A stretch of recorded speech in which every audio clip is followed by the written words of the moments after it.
Si tu as l'impression de faire beaucoup pour ta communication, de poster sur Instagram, de refaire ton site, de changer tes visuels et de revoir régulièrement ta stratégie, mais que tu n'arrives toujours pas à attirer des clients, ne bouge pas, cette vidéo est pour toi. Aujourd'hui, j'ai envie de te montrer pourquoi certaines communications semblent fonctionner alors que d'autres donnent l'impression de pédaler dans la semoule. Et surtout, je vais te partager le modèle que j'utilise avec mes clientes pour qu'elles puissent avoir une communication efficace qui leur ressemble et sans s'épuiser. Si on ne se connaît pas encore, je m'appelle Céline, je suis consultante en branding et en communication. Donc j'aide les entrepreneurs dans le bien-être, les coachs, les thérapeutes à structurer une communication qui soit efficace pour qu'elles puissent développer leur activité. Ce qui est intéressant, c'est que lorsque je commence à travailler avec quelqu'un, le problème qu'elle me présente, c'est rarement le problème de fond. On pense manquer de visibilité, mais en fait, quand on creuse, on se rend compte que le message est pas clair, le positionnement est mal défini, la communication et les actions sont ultra dispersées. À force de voir ces difficultés revenir encore et encore, j'ai réalisé qu'en fait la com, ça fonctionne un peu comme un puzzle. Et c'est de ça dont on va parler aujourd'hui, de ces 6 pièces-là. Pour moi, la première pièce, c'est le positionnement. C'est une des notions les plus difficiles à comprendre, je pense, et à accepter quand on est, dans le métier, dans le bien-être et qu'on souhaite aider la plupart des gens et qu'on sait qu'on peut avoir un impact sur tout le monde. Donc en fait, le positionnement, ce qu'il faut vraiment comprendre avec ça, c'est pas ton métier. C'est pas: «Je suis naturopathe, je suis coach, je suis sophrologue». C'est pas ça du tout. Ton positionnement va répondre à une question beaucoup plus profonde que ça. C'est pourquoi te choisir toi plutôt que quelqu'un d'autre? Qu'est-ce qui va finalement te rendre différente? Quelle est ta vision? Qu'est-ce que tu trouves injuste et que tu voudrais changer dans le monde? Quelle transformation tu souhaiterais créer? Sans cette pièce, en fait, tu vas ressembler à tout le monde.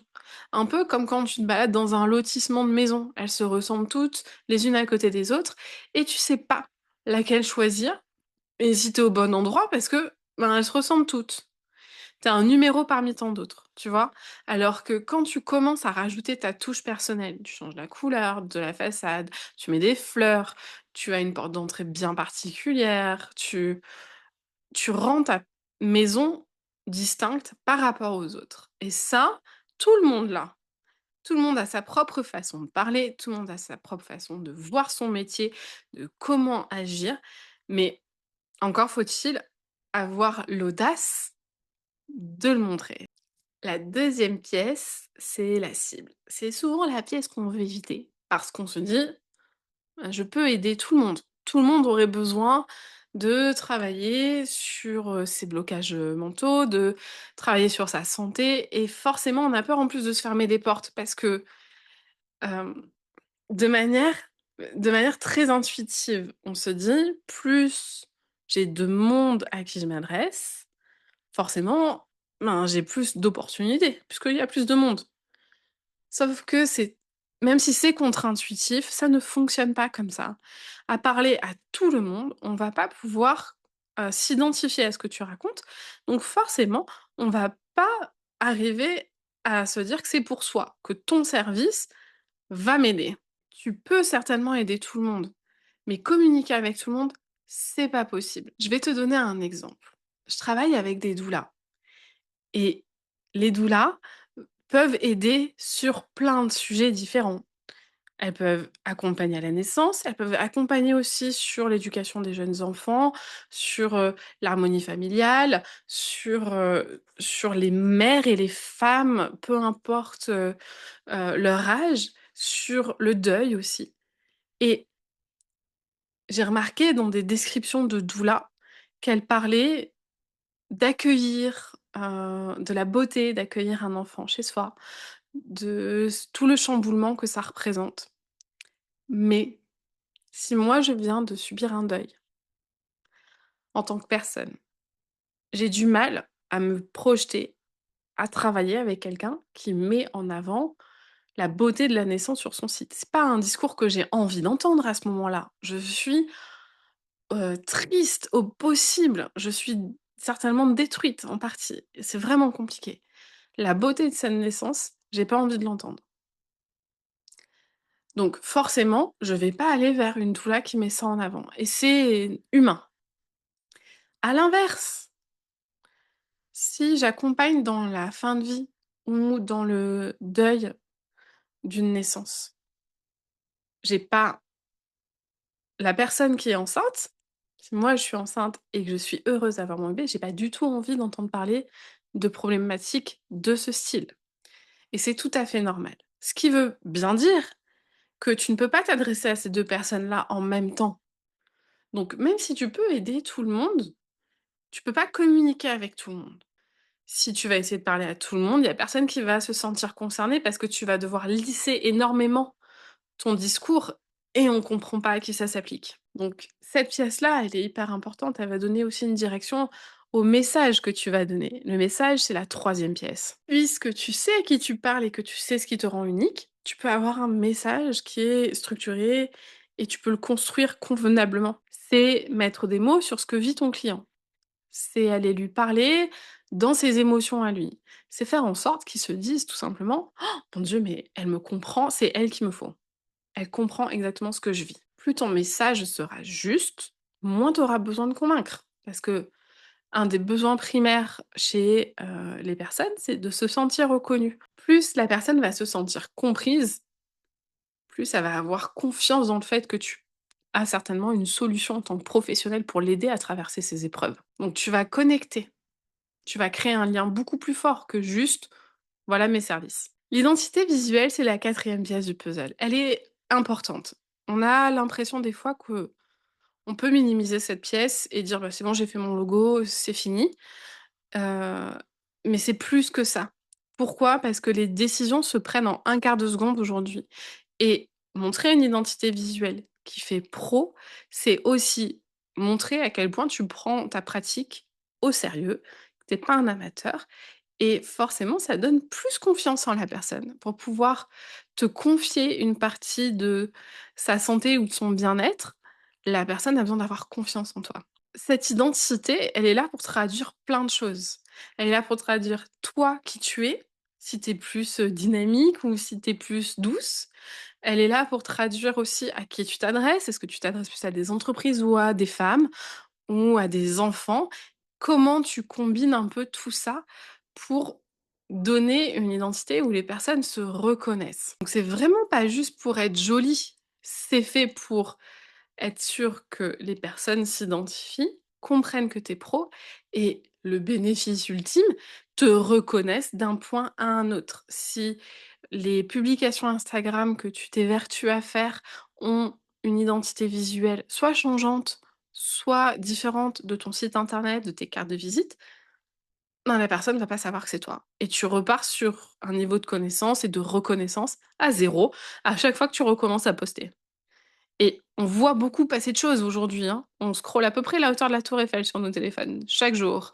On reçoit au moins 1 200 messages de prospection entre les pubs et cetera qu'on voit dans la journée aussi. Donc forcément, tu as besoin d'être, cohérente de support en support pour pouvoir gagner et garder cette attention-là.